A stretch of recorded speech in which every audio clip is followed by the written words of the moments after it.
Thank you, Jim, and thank you for sharing your experiences. That was a really powerful start to this afternoon. I appreciate you sharing that. I'm delighted to be here this afternoon to open this important event on the International Human Rights Day and to talk about the promotion of a collective leadership approach to tackling violence against women and girls and its root cause, gender inequality. Through our jointly owned Equally Safe strategy, COSLA is committed to working in partnership with the Scottish Government to prevent gender-based violence, to ensure that victim survivors have access to safe support services, that their recovery from this abuse, whether they are an adult or a child, is trauma-informed and gender-sensitive, and to ensure that perpetrators of this abuse and coercive behaviours are supported to change, being held to account for harm caused. The gendered analysis that underpins Equally Safe recognises that women and girls are disproportionately affected by violence precisely because they are women and girls. It recognises that this violence stems from deep-rooted and systemic gender inequality and the subordinate position women occupy in society in relation to men. The Scottish Government and local government share the understanding that we will not make progress unless we tackle the root causes of women's inequality and challenge the outdated gender stereotypes and societal attitudes towards women and girls that allow gender-based violence to flourish. We know that there is no one solution and that every part of our societal infrastructure must do what it has the power to do, individually and collectively. We recognise that this is a responsibility that is beholden to us all to grasp. Local government is one part of that infrastructure. It is a key part and a complex part in an even more complex environment. Complexity aside, local government strives every day to build better and more equal local communities in each local authority area. Community well-being, which includes safety, is a priority. Local government does this working within and across its relationships with the UK, Scottish and European governments, with a broad range of public and private sectors and organisations, local area strategic partners, and with its communities. Collective action involving many different sectors and services is taken to tackle violence against women and children and its root causes at a local level. This work is coordinated by multi-agency violence against women partnerships, the engine room behind local implementation of Equally Safe. Some examples of the violence against women partnerships impacts are highlighted in the recently published 3-year update report on the progress of Equally Safe, and they are impressive. These evidence how many local government services are working with specialists and expert organisations in and across other sectors in local areas. This collaborative and coordinated approach taken at local level tackles gender inequality and gender-based violence in all its forms. Our multi-agency violence against women partnerships are working with local area third sector expert organisations and across local authority universal services, with health services and with the police and many others. This is consistently maximising the impact and reach of local resources and extending the local response to women, young people and children living with gender-based violence across all its forms. It is local authorities working collaboratively with their strategic community planning partners, police, health, justice and many more across the local public sector whole system that can embed and sustain strategic progress across local areas. The achievement of this requires that all local authorities receive sustainable, fair and direct investment to the costs of prevention in the provision of expert support services best suited to local needs and circumstances, and for the costs of supporting the trauma-informed recovery of victim survivors, and the costs of ensuring accountability of perpetrators. Even without this as yet in place, preventative and protective activities include that our children in schools are being supported to recognise the attributes of healthy relationships, to understand the disparity of power across genders and the intersectionalities that deepen and widen inequity for many. They are learning how to support each other, to challenge inequality, and importantly, how to empower themselves. They are being taught how to seek information and support to keep themselves safe in both the physical and digital world.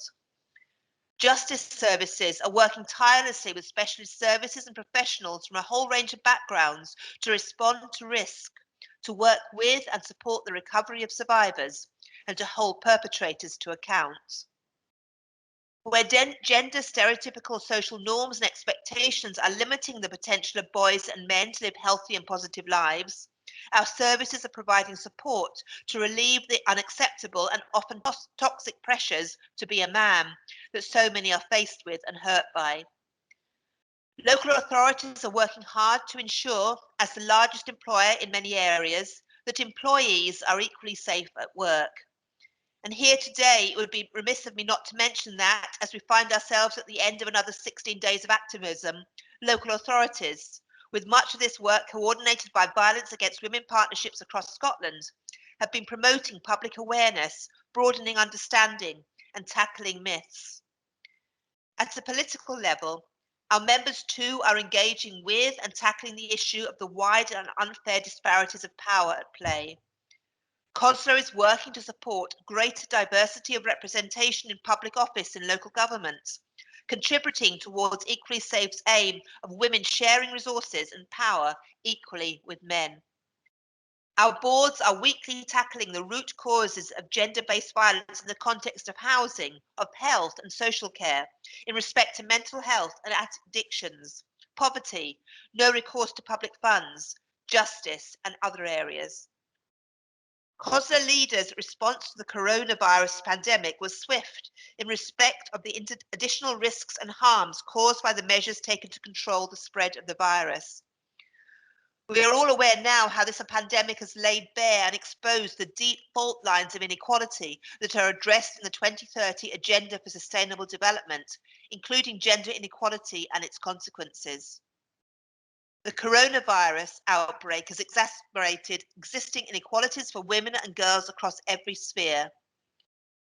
Early directions from COSLA's leaders were given to take action to mitigate impacts on women and children living with domestic abuse and to find ways to respond to the heightened risks facing women engaged in commercial sexual exploitation.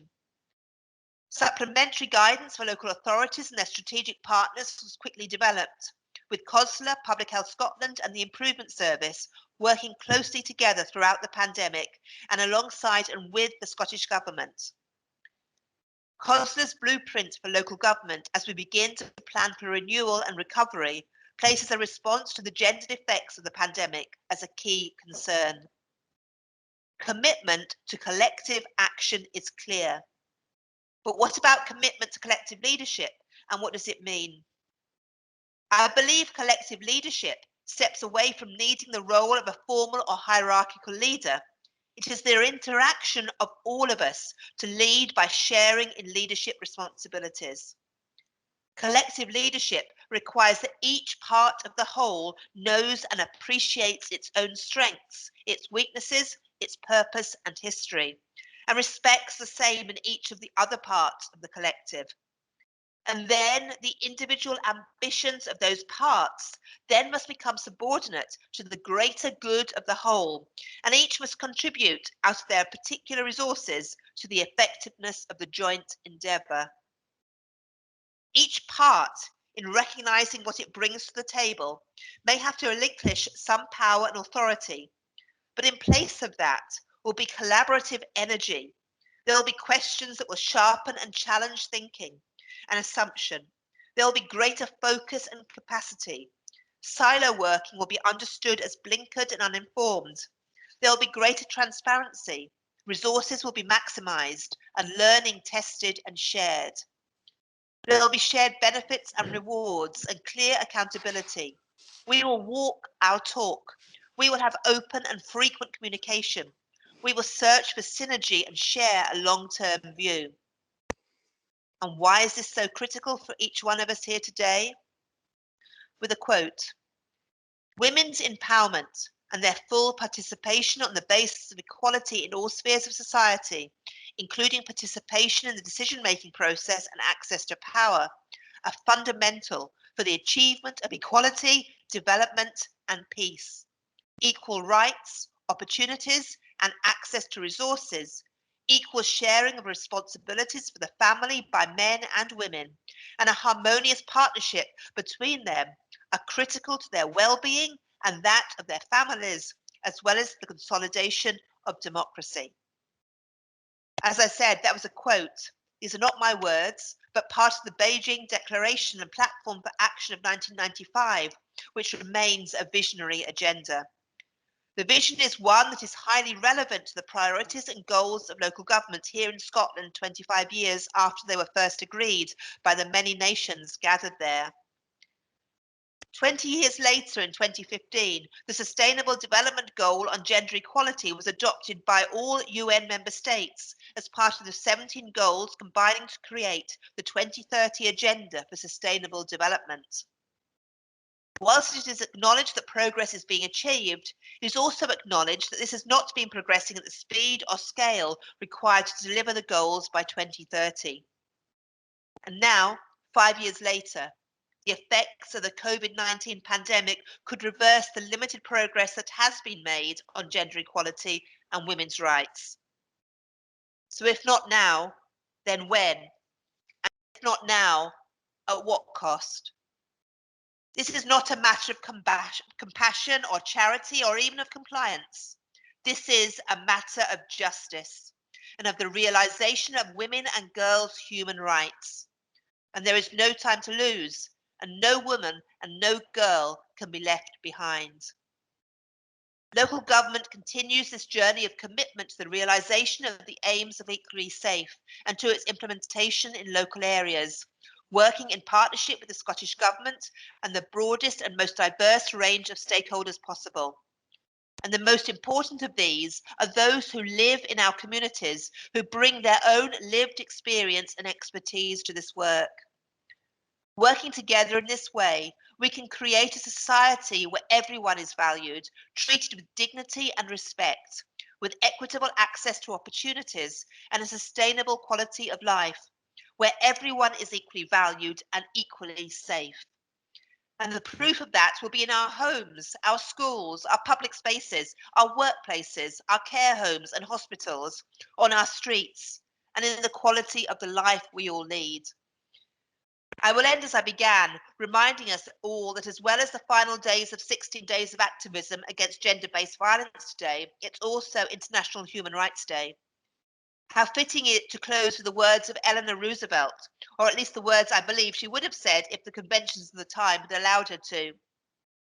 Where, after all, do universal human rights begin? In small places, close to home. So close and so small that they cannot be seen on any maps of the world. Yet they are the world of the individual person, the neighborhood she lives in, the school or college she attends, the factory, farm or office where she works. I'm sure that the outcomes of your work today will be an important contributor to our collective success. Thank you very much. Thank you, Jim.